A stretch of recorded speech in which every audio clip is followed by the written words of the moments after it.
সাবেক প্রধানমন্ত্রী বেগম খালেদা জিয়া অসুস্থ, অনেক অসুস্থ। আমি দেখেছি মুসলমান মারা গেলে মানুষ দলে দলে মায়া কইরা দেখতে এসে চোখের পানি ফেলে কান্না করে। শুধুমাত্র তাই নয়, দেখেছি মুসলমান মারা গেলে চতুর্দিকে কাপড় টানায়া গোসল করায়, কেউ দেখে না। 70টারে এমন ভাবে মায়া কইরা গোসল করায়, কেউ দেখে না। আমি দেখেছি মুসলমানদের গোসল দেওয়ানোর সময় বেশি ঠান্ডা পানি দেয় না রে ভাই, বেশি গরম পানিও দেয় না, কুসুম গরম জল দিয়ে মুসলমানটারে মায়া কইরা গোসল করায়।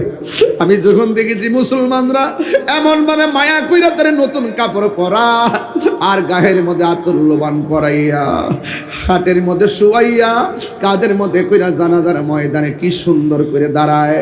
কিছু কিছু মানুষ পাশে দাঁড়াইয়া তার পক্ষ থেকে ক্ষমা চায়, আবার মানুষগুলো জানাজার পরে কবরস্থানে নেয়।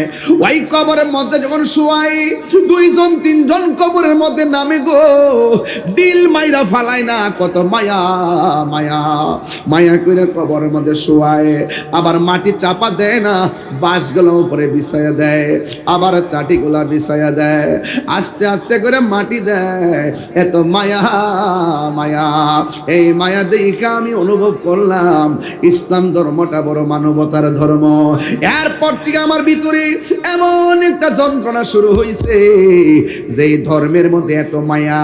এই জন্য মেয়েটা কয়, আমি যখন মুসলমানদের শেষ বিদায়ের চিত্রটা আমার চোখের সামনে ভেসে উঠেছে, আমি আর দেরি করি নাই। আমি মনে করেছি একমাত্র ইসলামটাই হলো মানবতার ধর্ম, শান্তির ধর্ম, আল্লাহর কাছে অ্যাকসেপ্টেবল রিলিজিয়ন। এই জন্য আমি কালিমা পইরা মুসলমান হয়ে গেছি। আপনি খবর নিয়ে দেখেন, কাউন্সিলর ভাই এখানে আছে, ইতিহাস কথা বলে, সারা বিশ্বের মধ্যে খবর নিয়ে দেখেন এমন কোনো দিন নাই বিধর্মীরা কালিমা পইরা মুসলমান হচ্ছে না, দলে দলে মুসলমান হইতেছি। এই জন্য যুবক, আমি রেডিমেড বাবার ঘরে জন্মগ্রহণ করলাম, মুসলমানের ঘরে মুসলমান হয়ে গেলাম। আল্লাহ আমরা কত মায়া করছে। 1 নম্বর মুসলমানের ঘরে জন্ম দিয়েছে, 2 নম্বর আমাদেরকে এমন নবীর উম্মত বানাইছে যেই নবী হইল শেষ নবী, যিনি সকল নবীদের নবী। হ্যাঁ বন্ধুগণ, যেই নবী হলো সকল নবীদের নবী, যেই নবী হলো সব নবীদের নবী, যেই নবী হলো সব নবীদের নবী, যেই নবী কবরের আপন হবে, যেই নবী হাসরের ময়দানে আপন হবে রে। আমি একটু চিল্লাচিল্লি করি বলে মনে করো পাগলামি করি, না না না না, আমি তাহিরি পাগলামি করি না। আমি অন্তত এটা জানি, আজকে হাজার হাজার মানুষ আপনারা আমার সামনে এসেছেন, একদিন আমি ডাকলেও আপনারা আমার সামনে আসবেন না। পৃথিবীর মানুষ, আমি যখন মারা যাব একটু ফেসবুকে দিবেন, আর আমার বাড়িতে যাওয়ারও আপনার সময় হবে না, এটাও জানি। আবার আমারে কবরে নামাই দিলে 3 দিন পর্যন্ত আমার জন্য একটু মায়া কান্না করবেন।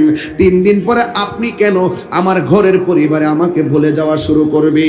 এই জন্য আপনি মনে করবেন না আপনি মারা গেলে কি modern cafe, restaurant and party সেন্টারটা বন্ধ হয়ে যাবে, না না। একটা কথা মনে রাখবেন, আপনি মারা যাওয়ার পরে আপনার সেন্টার চালাইবার লোকের অভাব হবে না। আপনি মনে করবেন না যে আপনি চলে গেলে মাহফিলটা বন্ধ হয়ে যাবে, দেখবেন মাহফিলটা চালাইবার কোনো লোকের অভাব হবে না। এই জন্য এই দুনিয়ার মানুষ সাময়িকের জন্য, কথা কোন ঠিক কিনা কোন, এই দুনিয়ার মানুষ সাময়িকের জন্য কেউ কারো কবরে আপন হবে না। একমাত্র কেন তাহিরি নবী নবী করে, আশরাফপুরের মানুষ কেন নবী নবী করে, আশরাফপুরের মানুষ কেন নবী নবী করে, আজকে তাহিরি নবী ছাড়া কেন কিছু বোঝে না। এই জন্য নবী নবী করি। আমার মরণের কালে নবী এসে গেলে আমার জীবনটা ধন্য হয়ে যাবে। কথা কোন ঠিক কিনা কোন? আপনার মরণের কালে আমার নবী যদি আসে, জীবনটা ধন্য হয়ে যাবে। আপনার মরণের সময় যদি আমার নবী থাকে, জীবন ধন্য হয়ে যাবে। আপনার কবরে যদি নবী আপন হয়ে আসে, আপনার নবী আপনার জীবন ধন্য হয়ে যাবে। হাসরের ময়দানে যদি আপনার সামনে আমার নবী থাকে, আপনার জীবন ধন্য হয়ে যাবে। এই জন্য আমি তাহিরি মাঝে মাঝে গজলটা বলি, তোমারি নাম শুনিলাম এই চোখে দেখলাম না তোমার নাম শুনিলাম, এই চোখে না এই আশরাফপুরের আশেকদের সুর যদি শুনে থাকো, একবার দিদার দাও না। হে রাসূল তোমায় ভালোবাসি, অন্তরে শুধু মুখে না, জান্নাতের আশায় নয় হে রাসূল, জাহান্নাম কেউ ডরি না। জান্নাতের আশায় নয় হে রাসূল, জাহান্নাম কেউ ডরি না। তোমায় পাবার আশায় মন ছুটে যাই মদিনা। তিনবার করি ইয়া রাসূলুল্লাহ।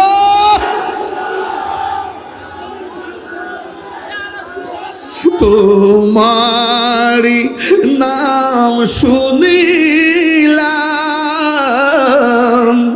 এই চোখে দেখলাম না, এই তাহিরির সুর যদি শুনে থাকো, একবার দিদার দাও না। হে রাসূল তোমায় ভালোবাসি, অন্তরে শুধু মুখে না,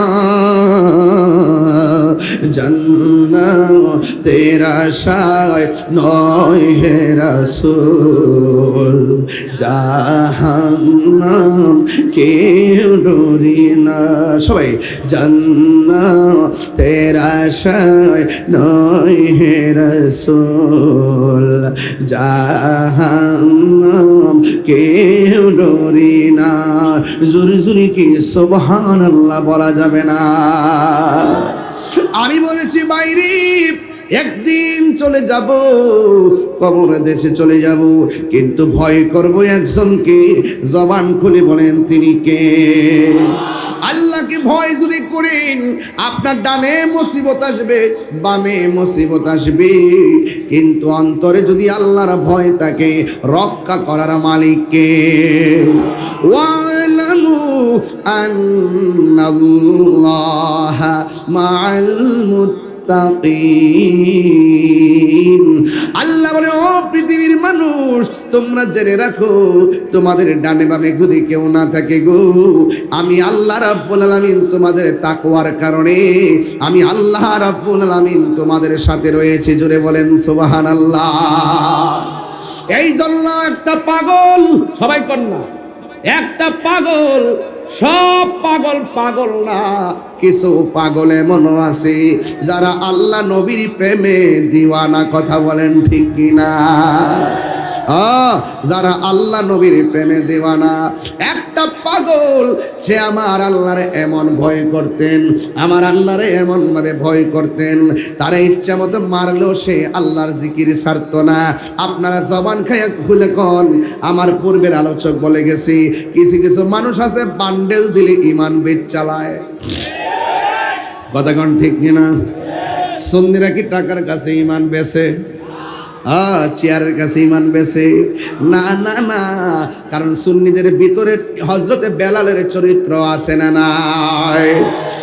যার জবানের ভিতরে শুধুমাত্র একজনের নাম, জবান খুলে বলেন তিনি কে? এবার হাতের মধ্যে রশি দিয়া বান্দিয়া গরম বালুর মধ্যে পেটটা ফালাইছে। পেটটা ফালাইয়া গরম চামড়া গুলাই একবারে চামড়া গুলা গরম বালুর কারণে উঠে গিয়ে সাদা হয়ে গেছে। আর পানিগুলা টপ টপ করে পড়তেছে আর তাকে বলতেছে খবরদার, আল্লাহর জিকির করলে তোমাকে ছাড় দেওয়া হবে না, অত্যাচারের স্টিমুলার চালানো হবে। এবার ওই পাগল ডাকেছে, এরপরে তারে ডাক দিয়ে কয়, এ পাগল পাগল হো পাগল, তোমারে এমন ভাবে আঘাত করলাম, তোমার জবান থেকে আল্লাহর নাম ছাড়ো না। ওই যে আইয়ুব নবী বলছিল, আল্লাহ আমার অল বডিটারে পচাইয়া শেষ কইরা ফালাও, কিন্তু আমার জিহ্বাটারে ভালো রাখো। রহিমা জিজ্ঞাসা করে, স্বামী গো, জিহ্বাটা কেন ভালো রাখার কথা বললেন? আইয়ুব আলাইহিস সালাম বলছিলেন, ও রহিমা, আমার অল বডি পচে গেলে সমস্যা নাই, কিন্তু আমার জিহ্বাটা যদি ভালো থাকে, আমি আমার জিহ্বা দিয়া আমার মাওলার জিকির করতে পারবো। এই জিহ্বা দিয়া জিকির হবে কার? পাইলে নিরালাই গো নবী, পাইলে নিরালাই, পাইলে নিরালাই, দুই কদমে চুমু খাবো, দুই চরণে ধুলি মাখিব গাই, পাইলে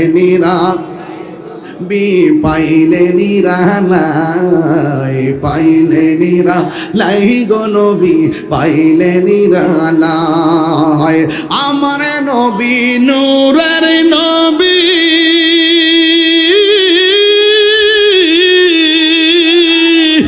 আমার নবী জিন্দা নবী, বলো আমার নবী নূরের নবী, আমার নবী জিন্দা নবী, দয়া করে থাইকো নবী হাসরের বেলায়, বলো না দয়া করে হাসরের বেলায়, পাইলে নিরালাই গো নবী, পাইলে নিরালাই, পাইলে নিরালাই গো নবী, পাইলে নিরালাই।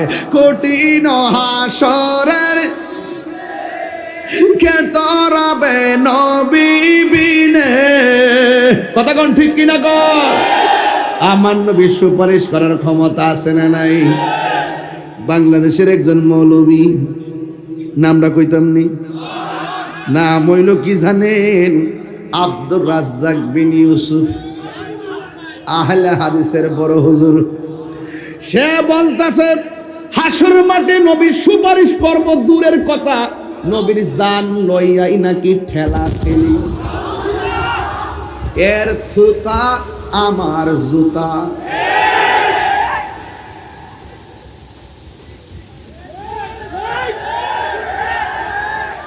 আমি ঠিক কইলেও কব, না কইলেও কইল।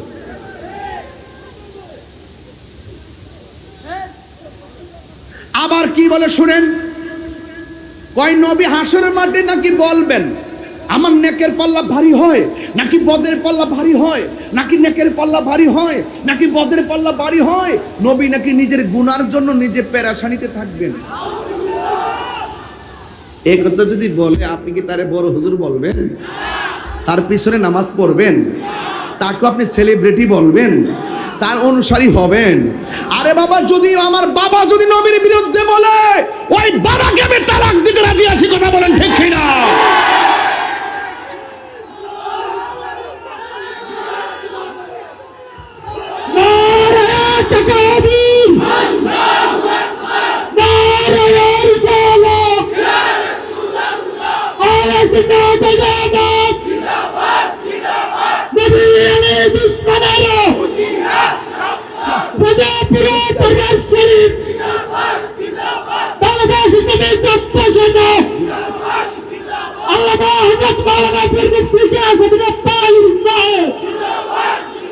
মারহাবা, জোরে গন, আরো বড় করে কেন মারহাবা।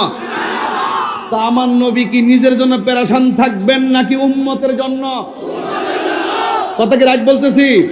রাসূল বলেন, শাফাআতি লি আহলিল কাবাইরি মিন উম্মতি, আমার উম্মতের মধ্যে আমার পাগল আছে, আমলের কারণে তারা অপরাধী হয়ে যাবে, সগীরা গুনাহের কারণে অপরাধী হয়ে যাবে।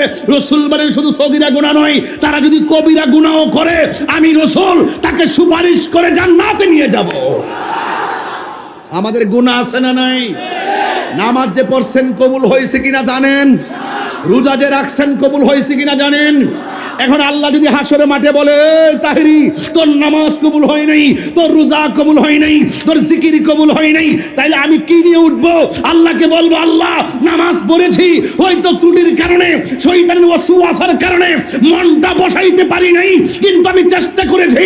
ইন্নী ওয়াজ্জাহতু ওয়াজহিয়া লিল্লাযী ফাতারাস সামাওয়াতি ওয়াল আরদা হানিফা ওয়া মা আনা মিনাল মুশরিকিন। আমি তাওয়াজ্জু হয়েছি তোমার দিকে, শয়তান আমাকে ভিন্ন দিকে নিয়ে গিয়েছে, হয়তো তুমি কবুল করো নাই। নামাজ পড়েছি, পড়ার মতো পড়ি নাই, রোজা রেখেছি, রাখার মতো রাখি নাই। আল্লাহ যদি কয় তোর কিছুই কবুল হয় নাই, কি নিয়ে উঠলি? আমরা বলবো, আল্লাহ কিছু নাই, তোমার বন্ধু নবীর প্রেম নিয়ে উঠেছি। কথা বলেন ঠিক কি?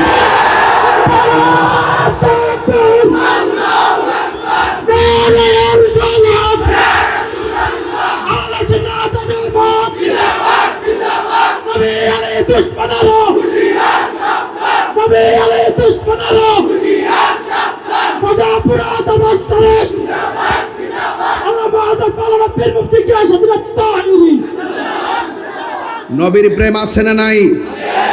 নবীকে জানের চাইতে কম ভালোবাসি না বেশি? মায়ের চাইতে, বাবার চাইতে, দাদার চাইতে, সমস্ত মানুষের চাইতে? এই দাবি কি আমার? এই দাবি আমার নবীর। লা ইউমিনু আহাদুকুম হাত্তা আকুনা আহাব্বা ইলাইহি মিন ওয়ালিদিহি ওয়া ওয়ালাদিহি ওয়ান নাসি আজমাইন। আল্লাহর হাবিব কি পেরেক মারছে, লাস্টে বলছে ওয়ান নাসি আজমাইন, সকল মানুষের চাইতে। সেখানে এসপি হতে পারে, ডিসি হতে পারে, কাউন্সিলর হতে পারে, মন্ত্রী হতে পারে, এমপি হতে পারে, 14 গোষ্ঠী হতে পারে। রাসূল বলেন সকল মানুষের চাইতে আমি নবীকে ভালোবাসার নাম হলো ঈমান। ঈমান, ঈমান। কথা বলেন ঠিক? এই জন্য বাজান, নবীর বিরুদ্ধে কথা বললে বরদাস্ত করতে পারি না, কারণ আমার নবী হলো আমাদের জান। কথা বলেন ঠিক কিনা?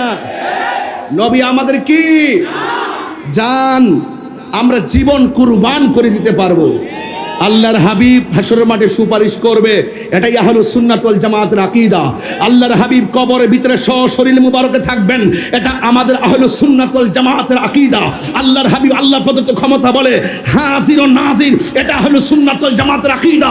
আমার নবী গায়েবের খবর দেন ওয়ালা, এটা আহলুস সুন্নাত ওয়াল জামাতের আকীদা। এর বাহিরে আমরা কিছু বুঝি না, এর বাহিরে আমরা বুঝি না। Concept clear? একদম আকাশে দীপ্যমান তারকারাজির মতন, সূর্যাকাশে পূর্বাকাশে উদীয়মান সূর্যালোকের মতন চিরন্তন সত্য, চিরন্তন সত্য। আমরা আমাদের নবীজিকে নকুর কাগজ দিবেন না প্লিজ। আমাদের সভাপতি আছেন, ওনার অনুমতি ছাড়া বলবেন না প্লিজ, নো। আপনারা আওয়াজ করে বলুন, আমার নবীজি সুপারিশ করবেন, ক্ষমতা দিবেন কে? কি হুজুররা পড়ছেন না? সুন্নাত মান ক্বাদ আরসালনা ক্বাবলাকা মির রুসুলিনা ওয়ালা তাজিদু লিসুন্নাতিনা তাহবিলা। আকিমিস সালাতা লিদুলুকি শামসি ইলা গাসাকিল লাইলি ওয়া কুরআনাল ফাজর ইন্না কুরআনাল ফাজরি কানা মাশহুদা ওয়া মিনাল লাইলি ফাতাহাজ্জাদ বিহি নাফিলাতাল লাকা আসা আইয়াব আসাকা রাব্বুকা মাকামান মাহমুদা। এই যে মাকামে মাহমুদ পেয়ে গেলাম, আল্লাহর হাবিবকে আল্লাহ পাক তাহাজ্জুদ নামাজের বদৌলতে আমাদের উপরে নামাজ 5 ওয়াক্ত, ফজর, জোহর, ফজর মর্নিং প্রেয়ার, জোহর মিডডে প্রেয়ার, আসর আফটারনুন প্রেয়ার, মাগরিব সানসেট প্রেয়ার, এশা নাইট প্রেয়ার। কিন্তু আমার রাসূলুল্লাহর জন্য আরেকটা নামাজ ছিল, এটা হলো তাহাজ্জুদের নামাজ। ফাতাহাজ্জাত বিহি নাফিলাতাল লাক। এই নামাজের বদৌলতে আল্লাহ নবীকে হাশরের মাঠে একটা সিংহাসন দিবেন, যেই সিংহাসনের নাম মাকামে মাহমুদ। আমাদের আশার বাতি আছে না নাই? নিরাশার বাতি আছে না নাই? ওই নবীকে ছাড়া আমরা কিছুই বুঝি। আজকে যারা আপনাদেরকে মিসগাইড করে কবরে নবীর ছবি দেখাবে, এটা ভ্রান্ত কথা। কবরে নবীর ছবি দেখাবে না, বরং একই সঙ্গে যদি 500 কবর হয়, একই সময় যদি মুনকার নকির আসে, একই সময় আমার নবী 500 কবরে একই সময় শরীরে হাজির থাকার ক্ষমতা নবীর আছে। এটা আহলুস সুন্নাত ওয়াল জামাতের আকীদা। সেই আকীদা নিয়ে কেউ চ্যালেঞ্জ করলে আমাদের সাথে বসুন। আমাদের আকাবেররা আছে, আমি এত বড় হুজুর না, আমাদের আকাবেররা আছে। ইন্নাল্লাহ যাওয়ালিয়াল আরদু ফারাআইতু মাশারিকাহা ওয়া মাগারিবাহা। রাসূল বলেন আমার কাছে আল্লাহ পাক সারা পৃথিবীকে এত ছোট করে দিয়েছে, যাওয়া যাওয়া মাঝির সিগা ছোট করে দিয়েছেন, সংকুচিত করে দিয়েছেন, হ্যাঁ এমন ছোট করে দিয়েছেন, আমি পূর্ব পশ্চিম উপর নিচ সামনে পিছনে যা কিছু আছে ফাওয়াল্লাহি মা ইউখফা আলাইয়া, আল্লাহর কসম করে বলি আল্লাহর সৃষ্টি জগতের কিছুই আমার কাছে গোপন নাই। কেন? আর রহমান আল্লামাল কোরআন, আল্লাহ শিক্ষা দিয়েছেন কোরআন, আর কোরআনের ভিতরে যা আছে সব আছে। ওয়ালা রাতবিউ ওয়ালা ইয়াবিসিন ইল্লা ফি কিতাবিম মুবিন, জলে স্থলে যা কিছু আছে সব কোরআনে আছে। আর সব জাহিরি বাতিনি ইলম আল্লামাকাম মা লাম তাকুন তালাম, রাসূল আপনার সিনার মধ্যে আমি ঢেলে দিয়েছি। তাই তো আমাকে কেউ দেখে নাই, মুসা আবদার করে বলছি তুর পাহাড়ে আয়, দিলাম একটু জিলিক, হুট করে বেহুশ হয়ে গেছে, আর আপনাকে আমি দাওয়াত করে আমার দিদারে নিয়ে এসেছি। সুন্নিরা কি আর কিছু লাগে?